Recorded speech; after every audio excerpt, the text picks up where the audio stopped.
सोचिए कि आप छोटे से शहर बिहार के सीतामढ़ी जिले में हैं, वहां पे आपने 500,000 रुपए देकर के कर्नाटक गए हैं।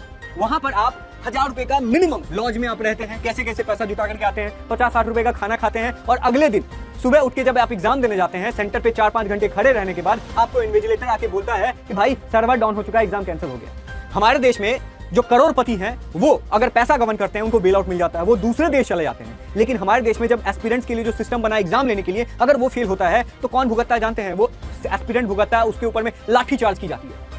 टीसीएस फेल हो गया, एडुकेटी फेल हो गया, एसएससी फेल हो गया, सब कुछ फेल हो गया, लेकिन भुगत कौन रहा है? भुगत रहा है वो एस्पिरेंट जो कि अपने जिंदगी का सबसे इंपॉर्टेंट ईयर्स 5 से 7 साल जो है वो एक एग्जाम की तैयारी करने में निकाल देता है, अपनी पूरी जवानी झोंक देता है, बस इस उम्मीद से कि वो अपने पिता को एक अच्छी रिटायरमेंट दे पाएगा, उसकी माँ जो एस्बेस्टस के मकान में रह करके खाना बना रही है उसके लिए एक अच्छा घर बना पाएगा। इसी उम्मीद में वो दिन रात लगा के मेहनत करता है, एक टाइम का खाना खा करके टेस्ट देने जाता है, रात में स्टेशन पे रुक करके अगली सुबह जो है वो एग्जाम देने जाता है और उसको पता चलता है कि यार सर्वर डाउन हो गया और एग्जाम कैंसिल हो गया। सोचिए उसके ऊपर में क्या बीती होगी, कहां गया न्याय, कहां गया अकाउंटेबिलिटी? कोई नहीं पूछ रहा है, बस पूछ रहा है तो एस्पिरेंट, बस पूछ रहा है तो वो सिस्टम कि क्या कर रहे हैं। और इसी वजह से आज देखिए बहुत सारा मैसिव प्रोटेस्ट हो रहा है। मुझे जो है वो बहुत सारे लोगों ने बोला, कुछ कमेंट्स जो हैं वो ऑफ कोर्स यहाँ देख सकते हैं कि आप 1-2 रुपए का पेन दिया गया है, मेरे साथ ये हो गया है, गाजियाबाद में मुझे रोक लिया गया है, उसके बाद एग्जाम ठीक से नहीं हो पा रहा है, सर्वर डाउन हो गया, माउस क्लिक नहीं हो रहा है, जो पिक्चर्स बेस्ड क्वेश्चंस आते हैं उसके पिक्चर्स नहीं लोड हो पा रहे हैं, फोन चला रहे हैं जबकि फोन अलाउड नहीं है। देखो दोस्त, ये पटना का सेंटर है स्वामी सीता स्वामी कोई सेंटर है और यहाँ पे बीच एग्जाम में कम से कम 10 से 15 मिनट के लिए सबका समय रुक गया है, एग्जाम नहीं चल रहा था, पूरा सिस्टम लॉक हो गया था। और यहाँ पे देख सकते हो कि पूरा का पूरा जो टीम है, एग्जिट एग्जाम करने वाला बायोमेट्रिक कोई नहीं है और सारे बच्चे बस इधर घूम रहे हैं, सबके सब निकल गए हैं। आप यहाँ पे मैं बात कराता हूँ, भाई बताओ तुम्हारी एग्जाम में क्या दिक्कत हुआ? 4 साल 5 साल से हम मेहनत कर रहे हैं एसएससी के लिए, सीजीएल से लेकर सीजीएल अभी तक जितना भी टीसीएस एग्जाम कंडक्ट कर रहा है सब अच्छा रहा, लेकिन ये एडिट फिटिंग पूरा बर्बाद करके रख दिया। तो इस तरह की चीजों को जब हम देखते हैं ना तो पता नहीं चलता है कि हो क्या रहा है। ये आज का जो पूरा सिनेरियो है वो क्या है। तो एसएससी एग्जाम जो है वो 24 जुलाई से लेके अगस्त 1 को कंडक्ट कराने वाली थी। आपको पता ही होगा कंप्यूटर बेस्ड टेस्ट होता है, इसमें बायोमेट्रिक होना था, लेकिन अब देखिए सिचुएशन क्या है, एग्जाम कैंसिल हो गया, बहुत सारे सेंटर्स के ऊपर में एग्जाम कैंसिल हो गया। एग्जाम्पल के लिए आप देख सकते हैं कि पवन गंगा जो है वो कर्नाटक में 4-5 घंटे लोगों ने वेट किया, लेकिन बाद में जाकर के पता चलता है कि भाई एग्जाम कैंसिल हो गया। जब लोगों ने पूछताछ की तो उनके ऊपर जो है वो लाठी चार्ज किया गया, उनको पुलिस के द्वारा मारा गया। क्या है ये? आज के एग्जाम में यहाँ पर हमारे एक साथी को बहुत ज्यादा मारा गया। ये देखिए आप, हमारे को ना एग्जाम मिला ना हमारे को कुछ मिला, ये हम सब साथी यहाँ पर आए हुए हैं, पूरा हमारा पूरा एसएससी का हमारा एग्जाम फेलियर। देखिए आप, ये पूरा हमारा कैमरा ऊपर आ रहे, पुलिस वाले आगे आधे बच्चों का आधे रे इनका होया नहीं, आधे से ज्यादा बच्चों का पेपर कुछ का होया नहीं भाई,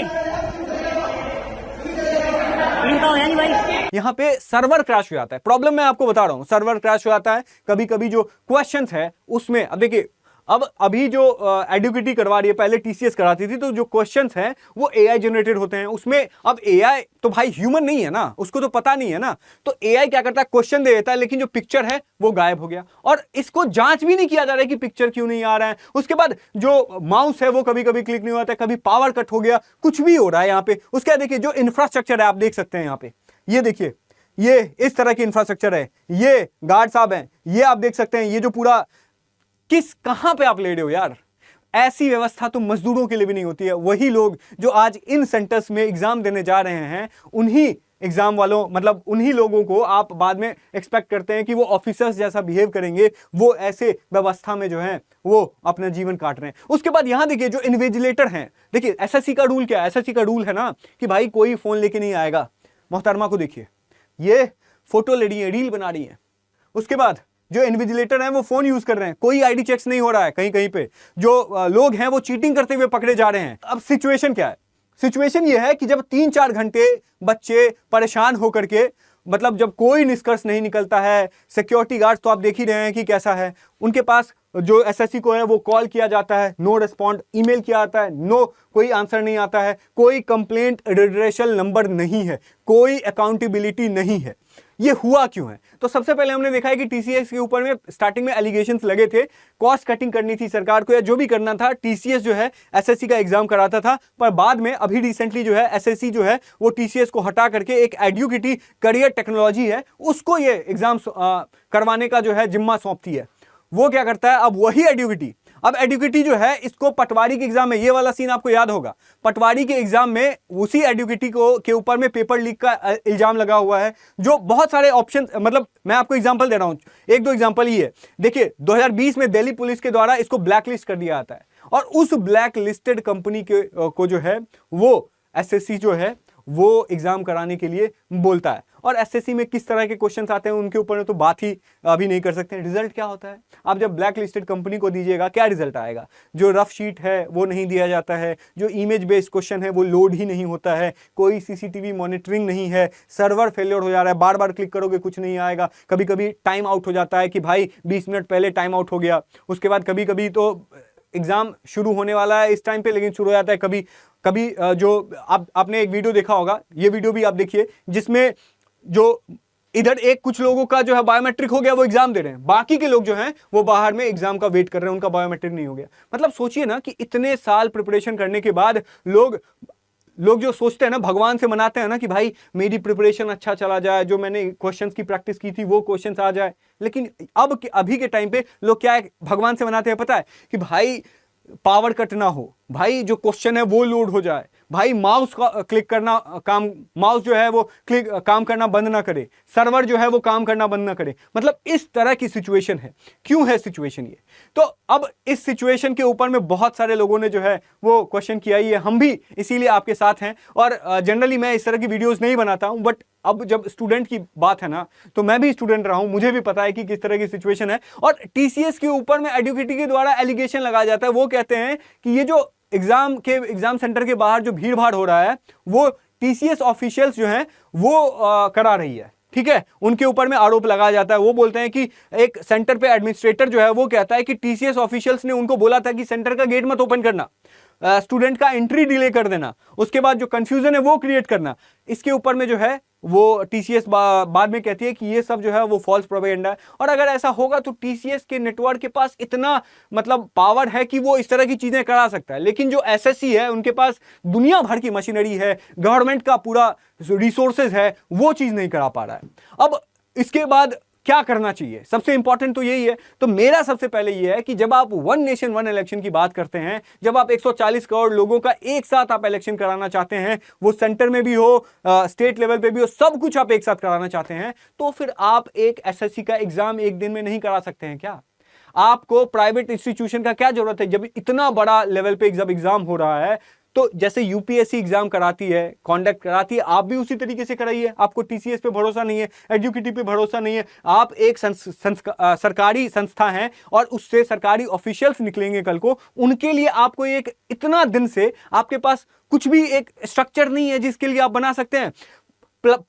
हमें क्या चाहिए? हमें यह चाहिए कि भाई जो भी एग्जाम वेंडर्स हैं उसका सबसे पहले आप ऑडिट कीजिए। ब्लैक लिस्टेड कंपनीज को आप जो है वो लाइसेंस दे रहे हैं, उसको जो है आप बोल रहे हैं कि एग्जाम कंडक्ट कराएगा, तो आप वो सबसे पहले देखिए कि कोई एक अच्छा व्यवस्था क्रिएट कीजिए, प्राइवेट इंस्टीट्यूशंस को मत दीजिए। उसके बाद जो रियल टाइम कंप्लेंट के लिए आपका जो मेल है वो रिस्पॉन्ड नहीं होता, आपका जो कोई प्लेटफॉर्म है जिससे आप बच्चे जो है रीच करने की कोशिश करेंगे, उनको जवाब नहीं मिलता है, क्या कर रहे हैं ये।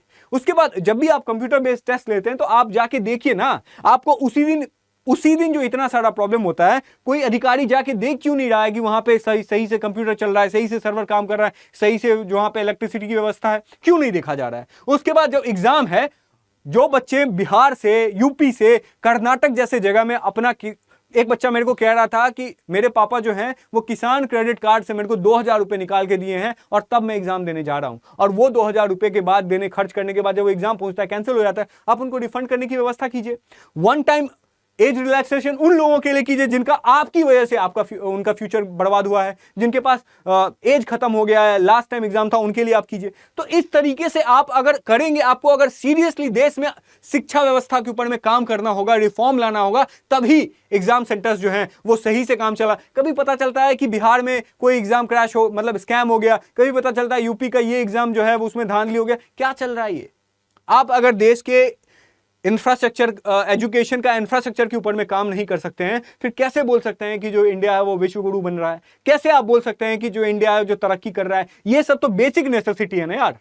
आपसे कोई ये नहीं मांग रहा है कि मेरे घर में एसी लगवा दो, मेरा बहुत गर्मी लग रही है, मैं कैसे पढ़ूंगा। नहीं, आपसे बस इतना ही तो बोल रहा है।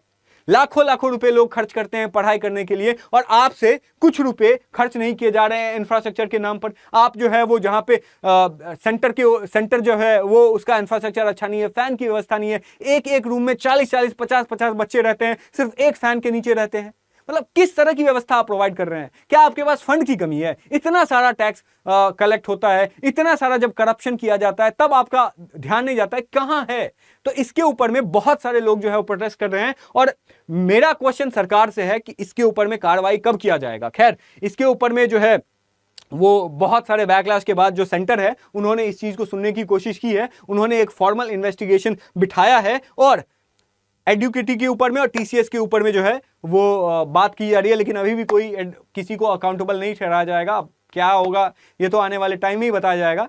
बाकी आपका क्या ओपिनियन है इस चीज को लेके कमेंट सेक्शन में जरूर बताइएगा। मैं आज बिल्कुल सब्सक्राइब करने के लिए नहीं बोलूंगा, बिल्कुल वीडियो शेयर करने के लिए नहीं बोलूंगा, लेकिन मैं जो बोलूंगा वो ये कि आप किसी का भी वीडियो, मेरा वीडियो पसंद है कोई दिक्कत नहीं है, लेकिन इस प्रॉब्लम को अपने दोस्तों के साथ, अपने रिश्तेदारों के साथ शेयर कीजिए, ताकि उनको भी पता चले कि देश अंदर से एजुकेशन के मामले में कितना कमजोर हो रहा है और हम वोट किस लिए दे रहे हैं। अगर आप वोट दे रहे हैं तो आपकी रिस्पॉन्सिबिलिटी है कि उस वोट का अच्छे से यूटिलाइजेशन हो, और अगर नहीं हो रहा है तो फिर सरकार को आपकी बात सुननी ही पड़ेगी, और सुननी चाहिए भी। नहीं तो फिर बहुत सारे ऑप्शंस हैं। लोगों ने दिल्ली चलो का जो है वो उन्होंने पूरा कैंपेन शुरू किया है। अब इस चीज में ना अच्छा लगता है कि जब बहुत सारे एजुकेशनल इंस्टीट्यूट जो हैं वो साथ में आते हैं, लोगों की बात करते हैं, तो अच्छा लगता है। और आई होप कि सरकार जो है वो बच्चों की, स्टूडेंट्स की इन प्रॉब्लम्स को सुने और इनके प्रॉब्लम को हमेशा के लिए सॉल्व करने की कोशिश करे। एक बार रिजॉल्व हो जाएगा, फिर अगली बार कोई ना कोई आएगा इस तरह की काम करे। अगर इस तरह का काम एडुकेटी किया है तो उसको कंप्लीटली जो है वो खत्म करना चाहिए, टर्मिनेट कर देना चाहिए। आप एक बनाइए ना सरकारी इंस्टीट्यूट, आपके पास तो इतना फंड है यार, बनाइए, कीजिए, सॉल्व कीजिए, एक ही बार में खत्म कीजिए। इस तरह की चीजें बार बार होंगी ही नहीं। चलिए, मिलता हूं मैं आपसे। आई होप कि ये प्रॉब्लम सॉल्व हो जाए। अगर कुछ इससे रिलेटेड अपडेट आता है तो आपका भाई आपके लिए वीडियो जरूर बनाएगा। तब तक के लिए थैंक यू सो मच, और तैयारी करते रहिए, हिम्मत मत हारिए।